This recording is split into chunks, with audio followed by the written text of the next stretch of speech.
Hello दोस्तों, नमस्कार, जय माता दी, जय हिंद। क्या हाल चाल है? आशा करते हैं आप सभी लोग अच्छे होंगे, स्वस्थ होंगे, मस्त होंगे, ज़बरदस्त होंगे। तो आज मैं आपके लिए कुछ प्रॉफिट लॉस के क्वेश्चंस लेके आया हूँ। इसमें से आप देख सकते हैं यह क्वेश्चन जो है कुछ इस प्रकार का है कि एक व्यक्ति दो वस्तुएं 12,900 प्रति वस्तु की दर से बेचता है। इस सौदे में उसे ना तो लाभ होता है और ना ही हानि।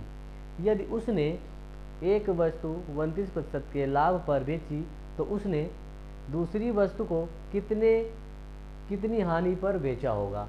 ऐसा क्वेश्चन आता है। तो हम सबसे पहले क्या करते हैं, ऐसा क्वेश्चन आता है तो सबसे पहले हम ये देखते हैं कि उसने इसको बेचा कितने में। यदि वो दो वस्तुएं बेच रहा है तो देखो, पहली वस्तु जो बेच रहा है, कह रहे हैं कि 12,900 रुपये की बेच रहा है। तो देख लीजिए, जब एक वस्तु इतने की है तो दो वस्तुओं को बेचेगा तो कितने रुपए उसके खर्च होंगे। तो देखा तो हो जाएगा हमारा 25,800 रुपये। ये इसके कौन से रुपए हैं? ये इतने रुपए लगे हैं, इसने बेचे हैं। क्या किए हैं? बेचे हैं। और क्वेश्चन ने साफ साफ बताया है कि जब इतने रुपए में ये बेच रहा है तो उसे ना तो लाभ हो रहा है और ना ही हानि। इससे हमें क्या पता चलता है? इससे हमें ये पता चलता है कि उसने जो खरीदा होगा, मतलब क्रय मूल्य जो उसने खरीदा होगा, उसमें उसने रुपए भी 25,800 ही लगाए होंगे भाई। तभी तो पता चलेगा कि हाँ भाई, उसको ना ही लाभ हुआ है और ना ही हानि। अभी देखिए, हम इसको आपको बिल्कुल आराम से समझा रहे हैं, लेकिन जिस हिसाब से हम समझा रहे हैं आप सिर्फ समझ लीजिएगा। उसके बाद आपको थोड़ा स्पीड में लगाना है और अच्छे से सोच के लगाना है। तो देखिए, सबसे पहले आपको सिखा देते हैं भाई। यदि उसने एक वस्तु 29% के लाभ पर बेची, क्या की? लाभ पर बेची। याद रखना कि हमेशा कोई भी वस्तु अपने आप में 100% होती है। क्या होती है? 100% होती है। यदि कह रहा है कि कितने प्रतिशत लाभ पर बेची है, 29% लाभ पर, तो आपको इसमें 29 को ऐड कर देना है। जब ऐड कर देंगे तो आप हमारी कितनी वैल्यू हो जाएगी, टोटल इसको ऐड कर देंगे तो वह 129%। और कह रहा है कि भाई 29% के लाभ पर बेचा है, तो हमें पता था कोई भी वैल्यू अपने आप में 100% होती है। 29% लाभ हुआ है तो ऐड कर दिया, टोटल वैल्यू कितने हो गए? 29%, 129%। और इसके बराबर दिया गया है कि आपको 12,900 की बेची है।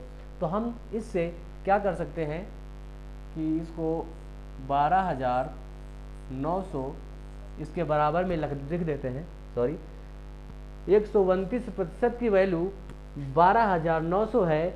तो अब देख सकते हैं यहाँ से कि 100% की वैल्यू क्या रही होगी। यहाँ से हम ये देख सकते हैं हमारी कितनी वैल्यू हो जाएगी, टोटल इसको ऐड कर देंगे तो वह 129%। और कह रहा है कि भाई 29% के लाभ पर बेचा है, तो हमें पता था कोई भी वैल्यू अपने आप में 100% होती है। 29% लाभ हुआ है तो ऐड कर दिया, टोटल वैल्यू कितने हो गए? 29%, 129%। और इसके बराबर दिया गया है कि आपको 12,900 की बेची है। तो हम इससे क्या कर सकते हैं कि इसको 12,900 इसके बराबर में लिख देते हैं। सॉरी, 129% की वैल्यू 12,900 है। तो अब देख सकते हैं यहाँ से कि 100% की वैल्यू क्या रही होगी। यहाँ से हम ये देख सकते हैं, जब भी सॉल्व करते हैं और ये वैल्यू हमारी नीचे आ जाती है, जितने बराबर निकालना होता है उसको हम गुणा में लगा देते हैं। तो देखिए, यहाँ से जब हम काटेंगे तो ये कट जाएगा, बचेगा हमारा कितना? तो ये बचेगा हमारा 10,000। अब आप यहाँ से ये देख सकते हैं कि आपको ये बताया गया था कि आपको बताया गया था टोटल 25,800 रुपये। इतने में उसने क्या किया था? खरीदा था। उसमें से एक वस्तु की जो वैल्यू है 100% है। हमने एक वस्तु की वैल्यू क्या निकाल ली? 10,000 रुपये निकाल ली। जब 10,000 रुपये एक वस्तु की वैल्यू निकाल ली है तो हमारी दूसरी कितनी रही होगी? भाई दोनों की वैल्यू हमको 25,000 बनानी है। भाई इसके साथ में दूसरी की कितनी रही होगी? तो 15,800। भाई इनको जब हम जोड़ेंगे तो हमारा कितना हो जाएगा? 25,800। ऐसे समझ सकते हैं, देख लीजिए।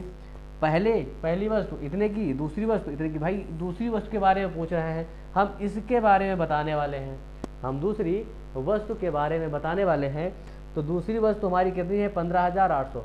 और वो क्या कह रहा है, यहाँ पर क्या कह रहा है, हाँ कह रहा है कि उसको कितना प्रतिशत हानि हुई है, कितना प्रतिशत हानि हुई है। तो हम देख सकते हैं कि ये 10,000,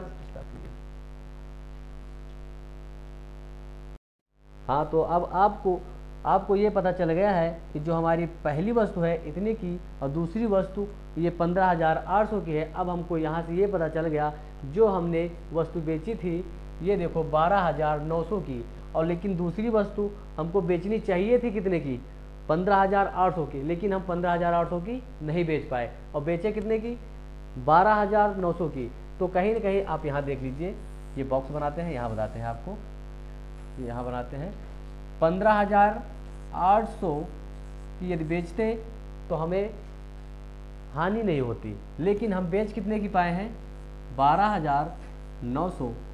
अब यहाँ से यदि देखें इसका डिफरेंस कितना आ रहा है, कितना आएगा भाई, अगर रुपए में पूछता तो हम बता देते कि कितना रुपए में कितना आएगा। अब यहाँ पर प्रतिशत में पूछ लिया है भाई, इसका जब हम डिफरेंस देखेंगे तो कहीं न कहीं यह आएगा 3200 रुपये। कितना आएगा, 3200 रुपये।